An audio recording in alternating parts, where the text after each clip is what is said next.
नमस्कार, आपकी बात छत्तीसगढ़ देख रहे हैं। आपके साथ मैं हूं अभिलाष मिश्रा। छत्तीसगढ़ सरकार के 2.5 साल पूरे हो गए। 2.5 साल का कार्यकाल और बचा है, लेकिन लगता है कि बीजेपी और कांग्रेस अभी से चुनावी मोड में आ चुके हैं। बीजेपी जहां कांग्रेस को चुनाव के किए गए वक्त के ये वादे जो है वो याद दिला रही है, तो कांग्रेस 2.5 साल में किए अपने काम गिना रही है। कौन सच्चा है, कौन झूठा, क्या छत्तीसगढ़ ने काम किया और कौन कौन से काम थे जो छूट गए, इस पर करेंगे आज आपकी बात।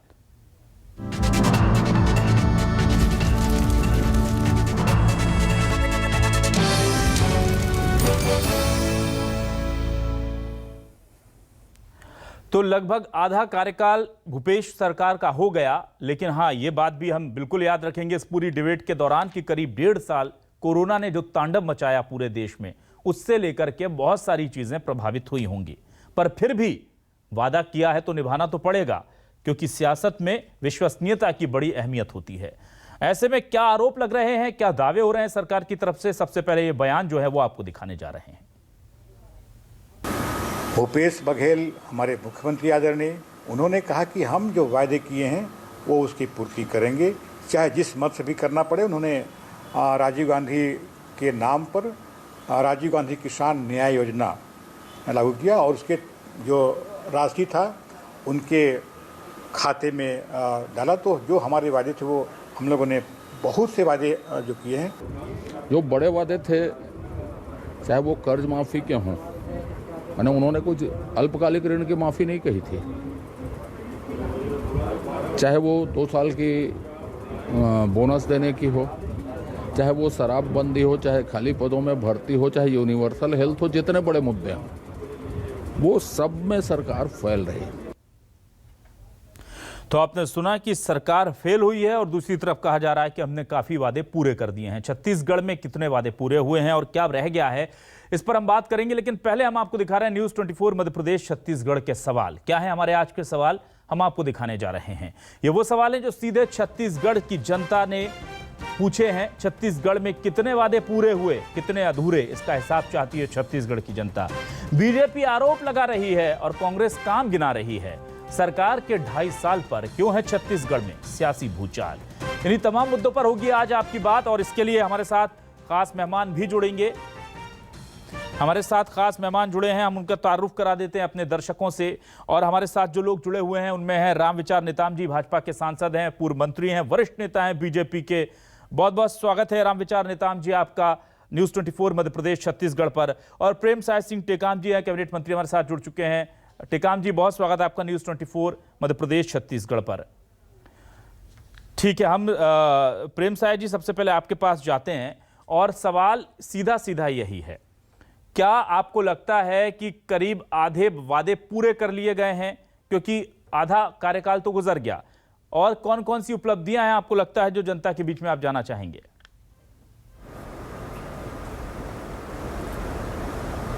आज जिन वादों के आधार पर चुनाव लड़ा गया था उनमें आधे से अधिक वादे पूरा कर दिए गए हैं। और अभी 5 साल के लिए सरकार है। जितने वादा हम लोगों ने किया है सभी को हम लोग पूरा करेंगे। इसमें जो टाइम बाउंड जो रखा गया था, समय सीमा, हमारे नेता यहाँ पे आए थे, आदरणीय राहुल गांधी जी, हमारे जितने वरिष्ठ नेता थे, वो सबके सामने ये बात हुआ कि कर्जा माफी हम 10 दिन के अंदर करेंगे।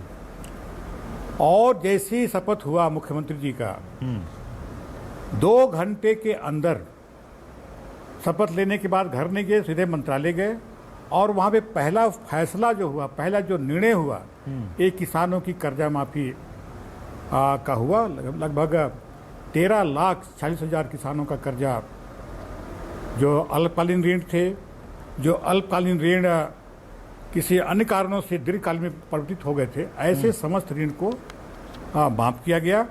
किसानों का उपज का, धान का सही मूल्य 25 रुपये प्रति क्विंटल के हिसाब से खरीदने का जो वादा किया था, किसानों ने अपने उपज को घर में रखा जब तक कि सरकार नहीं बन जाती, और सरकार बनने के बाद किसानों ने अपनी धान के उपज को मंडी में और समिति में लाकर ये बताया कि हम आपके साथ है और किसानों का भरोसा इसमें बढ़ा है। और हम लोगों ने बहुत से जो काम किए हैं, अभी देखिए अभी कोरोना काल में जितने जो बाहर से जो काम करने गए थे यहाँ से, वो सब यहाँ पर आए। उनको जो दूसरे प्रांत के लोग भी आए, उनको उनके प्रांत में भेजा गया, बस की व्यवस्था की गई, खाने पीने का व्यवस्था किया गया, उनके क्वारंटाइन की व्यवस्था की गई। तो बहुत से ऐसे हम लोगों ने काम किए हैं। आदिवासियों की ज़मीन वापसी, जो हिंदुस्तान में ये पहला राज्य होगा जो जिनकी आदिवासियों की ज़मीन टाटा ने उद्योग लगाने के लिए दिया था और वो समय पर उद्योग नहीं लग पाया। नियम बने, भू अधिकरण अधिनियम जो बना था उसमें चेंज किया गया था। और जो जिसके लिए अगर लिया गया है, जिस उद्योग के लिए अगर उद्योग अगर नहीं बनता है तो उन जमीन को वापसी करने का, और छत्तीसगढ़ सरकार हिंदुस्तान में पहला है जिन्होंने 1707 किसानों की 1764 हेक्टेयर जमीन ये वापसी हुई है। तेंदुपत्ता का अगर देखें तो उनकी जो खरीदी, जहां पहले 250 प्रति मानक बोरा था, उसको 4000 रुपये प्रति मानक बोरा उसमें किए गए। और वनोपज की खरीदी इस कोरोना काल में भी, जहां केवल 7 वनोपज की खरीदी की जाती थी, अब 52 ऐसे वनोपज हैं जिसकी खरीदी हम लोग करते हैं। और पूरे हिंदुस्तान में जितना खरीदी हुई उसका 80% खरीदी अब छत्तीसगढ़ में हुआ। तो ये सबसे बड़ी यहाँ पर उपलब्धि है। हम लोगों ने जो सुपोषण योजना जो संचालित किया गया है कि अगर हमारे बच्चे अगर कुपोषित होंगे, हमारे माता बहनें अगर कुपोषित एनीमिया का शिकार होंगे, तो ये हमारा छत्तीसगढ़ मजबूत नहीं होगा। इस दिशा में भी मलेरिया के उन्मूलन के लिए भी हम लोगों ने बहुत जो काम किया है।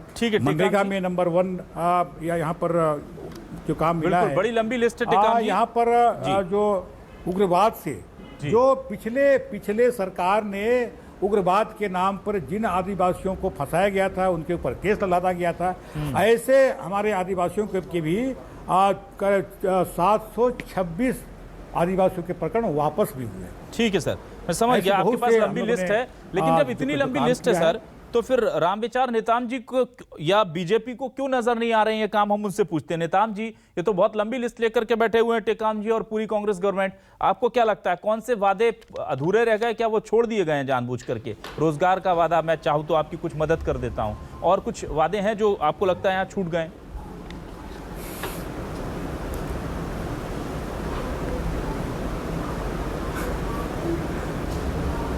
नेताम जी, आप तक आवाज आ रही है?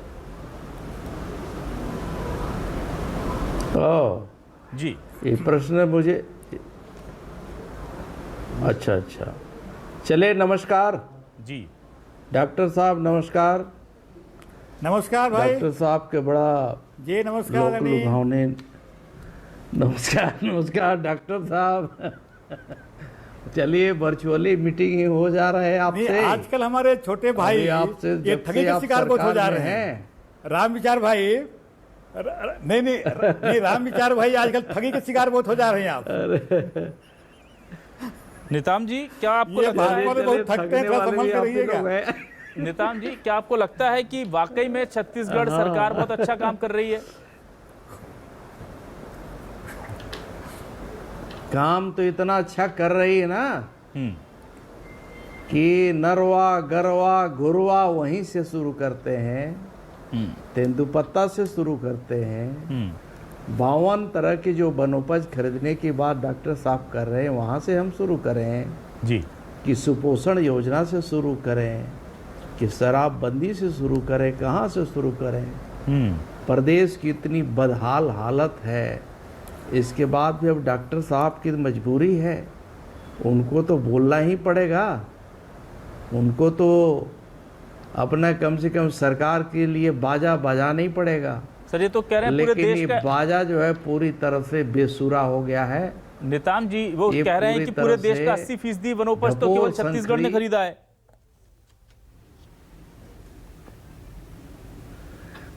अब मैं वहां पे आऊंगा जी। मैं समझता हूं डॉक्टर साहब भी बिल्कुल ग्रामीण क्षेत्र का हो, जो तेंदुपत्ता बहुल क्षेत्र है, वहाँ का प्रतिनिधित्व करते हैं। डॉक्टर साहब की बात को अगर क्षेत्र के लोग सुन जाएंगे वहाँ के मजदूर अगर सुनेंगे देखेंगे तो डॉक्टर साहब को वहाँ लोगों के बीच में जा कर के मिलना जुलना मुश्किल हो जाएगा, इतनी खराब हालत है। तेंदुपत्ता तो सिर्फ नाम के लिए 2 दिन का खरीदी करने के बाद बंद कर दिया गया। अगर आपको मालूम नहीं होगा तो पूरा स्रोत आपके पास हैं, वो विभिन्न स्रोतों से आप जानकारी ले लीजिए। इतनी बुरा हाल तेंदुपत्ता का कभी नहीं हुआ। इसी प्रकार से जहाँ तक धान खरीदी का मामला है, धान खरीदी में भी इतना परेशान हुए हैं लोग, इतनी परेशानी हुई है कि लोग एक तो रकबा कम कर दिया, रकबा कम किया तो लोगों का धान समय पर नहीं लिया, धान अगर है तो उसे भी चोर समझने लगा कि नहीं ये लोग जो है कहाँ से इतना धान आ गया। तो तरह तरह की बातें हैं डॉक्टर साहब। इन सभी बातों को मैं समझता हूँ कि आप भी समझ रहे हैं, लेकिन मजबूरी है, अब क्या करिएगा। निताम जी, आपको भी माला जपना ही है। निताम जी कुछ अब ऐसे ये 4-5 स्थिति बिंदु बताइए है, ना, सुपोषण दर्शकों की को बात हमारे। कर रहे थे। निताम जी, दर्शकों को कुछ बिंदु बता दीजिए जिसमें पूरी तरह आप मानते हैं कि 50% भी नहीं, पूरी तरह 100% फेल है सरकार, जिसमें कोई काम ही नहीं हुआ। ऐसे कोई 4-5 बिंदु जो चुनावी घोषणा पत्र में वादे ये रहे। नरवा गुरवा घुरवा तो पूरी तरह से फेल है, ये कागज में ही रह गया। हाँ। और एक कहना मैं समझता हूँ कि लाजमी है कि ये पूरी तरह से योजना पूरी ये फ्लॉप हो गया है। इसी प्रकार से तेंदुपत्ता मजदूरों का जो मजदूरी जो मिलना चाहिए था, पूरे दिन कम से कम 15 दिन खरीदी होता, लेकिन आप पूरे जानकारी मंगा के देखिए कि कितने दिन खरीदी हुआ। ये आखिर ये खरीदी न करके उन मजदूरों के साथ इतना बड़ा अन्याय क्यों किया गया। मैं तो ये भी चार्ज लगाता हूं कि खरीदी नहीं करके कुछ हमारे राजनीतिक दृष्टि से जो सरकार के समर्थक वाले जो लोग हैं, जहां जहां तेंदुपत्ता फड़ में फड़मुंशी का काम किए, वो खरीदी नहीं किए, लेकिन कागजों में खरीदी हो गया और कागजों में उड़ भी गया, कागजों में सड़ भी गया। यही स्थिति आज जो है लाखों मेट्रिक टन, लाखों तो नहीं लाखों मेट्रिक टन आप धान खरीदी करने के दावा करते हैं, लेकिन उसमें से आज स्थिति ये है कि हजारों कई हजार मेट्रिक टन जो है धान खुली बरसात में विभिन्न जो संग्रहण केंद्र है, खरीदी केंद्र है, वहीं सड़ रहा है, अंकुरित हो रहा है। इस बारे में मैंने कलेक्टरों को भी आग्रह किया, खाद्य मंत्री के भी ध्यान में लाया, माननीय मुख्यमंत्री जी को भी पत्र लिखा हूँ, समस्त विभाग को भी हमने पत्र लिख करके आगाह किया कि ये स्थिति है, कृपा करके इससे बचाया जाए। ठीक है। इसी प्रकार से आप पूर्ण शराबबंदी की घोषणा जहाँ किए थे, उसकी क्या हालत है। पूर्ण शराबबंदी तो नहीं किए। कोरोना काल में लोगों को जहां दवा उपलब्ध होना चाहिए था, लेकिन दवा तो उपलब्ध कराए नहीं, लेकिन उसके जगह में दारू जरूर उपलब्ध कराने के लिए आपने योजना चलाया। वाह भाई, क्या सरकार चल रही है साहब, गजबे की सरकार है। अब इसलिए मैं समझता हूं कि पूरे प्रदेश में कानून का राज समाप्त हो गया है। किस प्रकार से बालू माफिया आज पूरे प्रदेश को चला रहे हैं, पूरे नदियां पूरी तरह से समाप्त हो रही हैं, नदियों का अस्तित्व समाप्त हो गया है। एक तरफ पर्यावरण की दृष्टि से पूरा जंगलों का अवैध कटाई हो रही है, बालू के अवैध निकासी हो रही है। प्रेम साहब जी ये बड़े सब गंभीर कौन आरोप लगा रहे हैं। देखेगा? रामविचार ये सब नेताम जी। देखना चाहिए जी। प्रेम साहब जी, ये जो शराब का मामला है, जिसे देखा आज हमने कि शराब की बोतलों के कटआउट लेकर के आज बहुत जबरदस्त प्रदर्शन भी हुआ।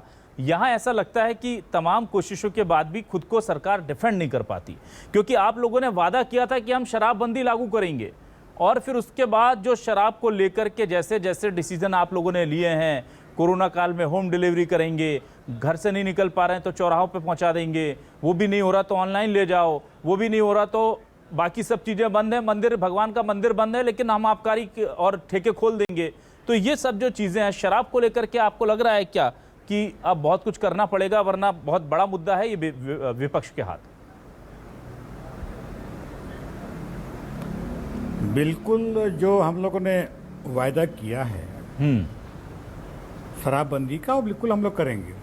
और ये सरकार केवल 2.5 साल की नहीं है, ये सरकार 5 साल के लिए बनी है। तो सर क्या 4 साल पिलाएंगे और लास्ट में 1 साल रोक देंगे, ऐसा कुछ इरादा है क्या? किया है और नहीं तो क्या आप सब क्या चाहते हैं कि जैसे नोटबंदी एक झटके में हुआ था, लॉकडाउन एक झटके में हुआ था। सर वही तो कह रहा हूँ, अब तो 2.5 साल ही बचे हैं, फिर एकदम झटका ही करना पड़ेगा। वो नहीं तो हम नोटबंदी की तरह शराबबंदी नहीं करेंगे, लोगों की भावनाओं को समझेंगे और उसकी प्रक्रिया है, उसमें कमेटी बना हुआ है, उसका अध्ययन कर रहा है। जहाँ जहाँ शराबबंदी पहले हुई, शराबबंदी के बाद फिर से उसको चालू किया गया, जहाँ पर शराबबंदी नहीं हुई है, ये तमाम चीज़ों का अध्ययन शुरू करने के बाद ही जो सटीक होगा वो हम करेंगे। लेकिन जो वादा हम लोगों ने किया है वो पूरा किया है। जहाँ तक वनोपज की बात रही, वनोपज की खरीदी, मैंने कहा वनोपज, उसमें तेंदुपत्ता भी आता है, उसमें मुलायन पत्ता भी आता है, उसमें महुआ भी आते हैं, उसमें इमली भी आते हैं, उसमें बहुत सी चीज़ें आते हैं। जो मैंने कहा कि जो केवल 7 वनोपज की खरीदी हो रही थी, 52 की खरीदी हो रही है, उसमें बढ़ोतरी भी हम लोगों ने किया है। जो महुआ केवल 17 रुपये में खरीदी की जा रही थी, उसका हम लोगों ने रेट बढ़ाया 30 रुपया प्रति किलो के हिसाब से बढ़ाया। लेकिन नेताम जी बोल रहे हैं, रामविचार नेताम जी कह रहे हैं कि सब कागजों में हो रहा है, जमीनी हकीकत में नहीं हो रहा। नेताम जी का शासन था यहाँ पर, लेकिन उनकी सरकार में उनकी चलती नहीं थी। ये तो करना बहुत कुछ चाहते थे, मंत्री थे, बहुत कुछ करना चाह रहे थे, लेकिन उनके कोई सुनते नहीं थे। एक जगह एक बार एक बैठक बुला ली, बैठक बुलाने के बाद इनके पूरा आफत उसमें आ गई, ये बेचारे बैकफुट में आ गए हमारे भाई। तो ऐसी वो अपने शासन काल में कुछ कर नहीं पाया, वहाँ पे उनके कोई मानता नहीं था। अब ये डरे हुए हैं, जब से पुरेंद्र जी यहाँ यहाँ प्रभारी बन के आए हैं, सबको ऐसा डंडा मारे कि बिल्कुल कभी आपका बोतल की माला पहन रहे हैं, तो कभी बल्ब की माला पहन रहे हैं, कभी नाच रहे हैं, कभी कुछ कर रहे हैं। अब उनकी भी मजबूरी है, क्या करें। लेकिन आपके जानकारी में लाऊं कि 2.5 साल में जो परफॉर्मेंस गवर्नमेंट का रहा, आज ही के किसी अखबार में जिन्होंने सर्वे किया है, और सर्वे करने के बाद 54% लोगों ने संतोष व्यक्त किया है, आपकी भूपेश सरकार को बधाई दिया है कि 54%, मतलब अच्छा रहा है कि एक ना अगर हम परीक्षा के रिजल्ट के अनुसार देखें तो गुड सेकंड डिवीजन का वो उसमें आता है। तो ये प्रमाण पत्र दिया है। और आज आप गोधन न्याय योजना और आप गौठान में जाके देखेंगे तो वहाँ पर बहनों लोगों को, जो हमारे बिहान बहनें हैं, क्या उनको रोजगार मिला है? वहाँ पर लोग अपने ढंग से जिससे गोबर खरीदी पूरे हिंदुस्तान में कहीं नहीं हो रहा है, यही हो रहा है। और कई प्रांत के लोग यहाँ पे आ रहे हैं, दिल्ली के लोग भी आए थे, देखने के लिए आए थे, और फिर दिल्ली में कहा कि हम लोग भी खरीदी क्या करते हैं, वहाँ पता नहीं क्या क्या बनाएंगे। तो यहाँ तो गोबर से गमला बन रहे हैं, दिया बन रहा है, और तो आपके खाद बन रहा है यहाँ, और खाद की बिक्री भी हो रहा है। तो तमाम चीज़ें, और गोठान के माध्यम से जो घिरावा करने के लिए जो तार की फेंसिंग वो बन रही है। लोगों का जो इनकम हो रहा है, और गोबर बेच के तो लोग 1-1 लाख रुपया कमाए हैं। जितना दूध से कमाई नहीं हो रहा, उतना गोबर से कमाई हो रहा है। नेताम जी, ये तो नेताम जी, ये वाकई में अगर ये जो दावा कर रहे हैं नेताम जी, तो रामविचार नेताम जी, आप लोग तो खुद गौवंश को आगे बढ़ाने वाले लोग हैं, जो उसके दूध के साथ साथ गोबर को भी लाखों में बिकवा रहे हैं, तो अच्छी बात है, देख सकते हैं। लेकिन जिनको अगर दिखाई नहीं देता तो हम उसके लिए कुछ नहीं कर सकते। उसके लिए नेताम जी इतना सब कुछ गिना रहे हैं सर, और बोल रहे हैं कि गोबर तक 1-1 लाख का बिक रहा है, और कितना अच्छा चाहिए आपको छत्तीसगढ़ में। अभी बाकी 2.5 साल का है कार्यकाल, आगे और अच्छा कर देंगे कह रहे हैं।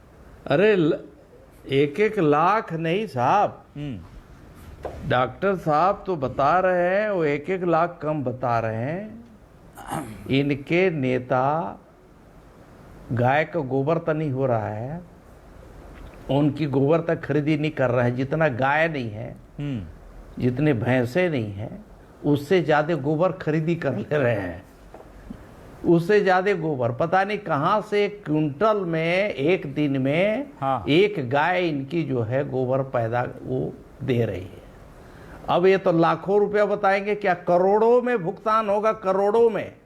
अब एक बारिश में एक जगह भी कहीं गोबर नहीं दिखा। मैं तो गोठान भी घूम रहा हूँ, क्षेत्र में जाता हूँ तो डॉक्टर साहब गोठान में जरूर जाता हूँ, वहां देखता हूँ क्या हालत है, फटे हाल। अबे एक भी गांव में गाय गोठानों में मवेशी नहीं है।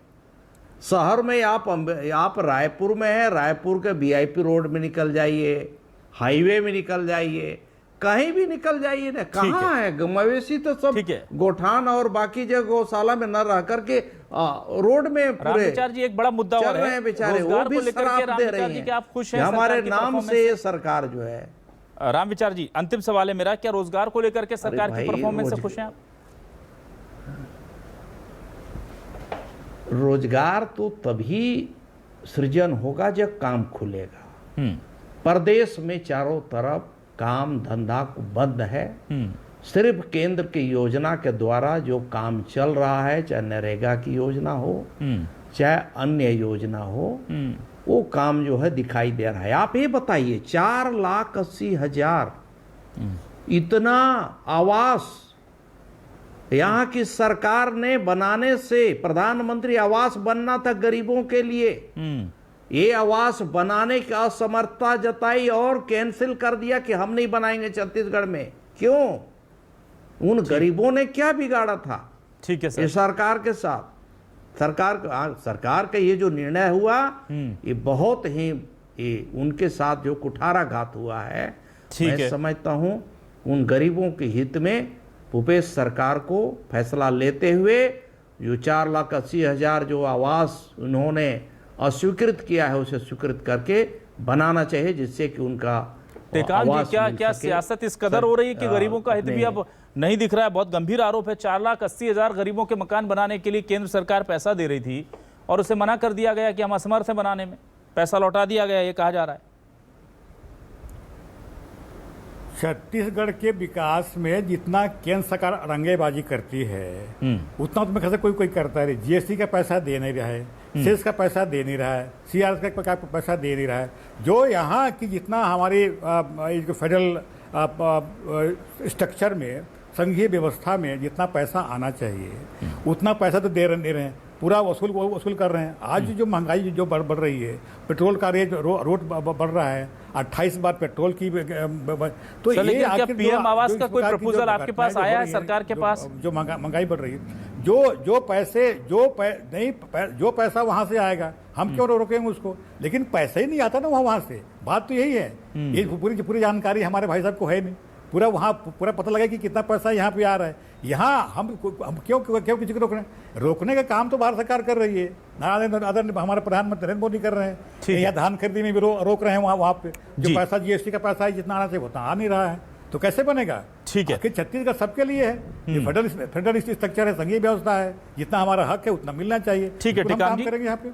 जी, वक्त कम है। जाहिर सी बात है कि छत्तीसगढ़ को उम्मीद बहुत थी और वादे भी जिस तरह से बड़े बड़े थे और बहुत सारे थे, तो लग रहा था कि शायद कुछ बहुत अच्छा छत्तीसगढ़ के साथ होगा। कुछ चीज़ें अच्छी भी हुई हैं, लेकिन बहुत कमियां भी रह गई हैं, ऐसा लगातार विपक्ष दावा कर रहा है। और ऑब्वियसली ज़रूर ये बात हम समझ सकते हैं कि मैं बार बार कहूँगा कि कोरोना काल में 1.5 साल लगभग, यानी आधे से ज़्यादा वक्त तो सरकार का ऐसे ही गुजर गया। उम्मीद यही करेंगे कि केंद्र सरकार की तरफ से जो कथित अड़ंगेबाजी है वो पूरी अब दूर हो जाए, ताकि जो 2.5 साल या 1.5 साल का वक्त हमने कोरोना में गवा दिया, छत्तीसगढ़ उसे वापस रिकवर कर अपने विकास के पथ पर दौड़ जाए और उसमें सत्ता पक्ष और विपक्ष दोनों एक साथ नजर आए। बहुत बहुत शुक्रिया आपका रामविचार नेताम जी हमसे जुड़ने के लिए, प्रेमसाय सिंह टेकाम जी हमसे जुड़ने के लिए। आज आपकी बात छत्तीसगढ़ में बस इतना ही। फिलहाल हमें दें इजाजत। नमस्कार।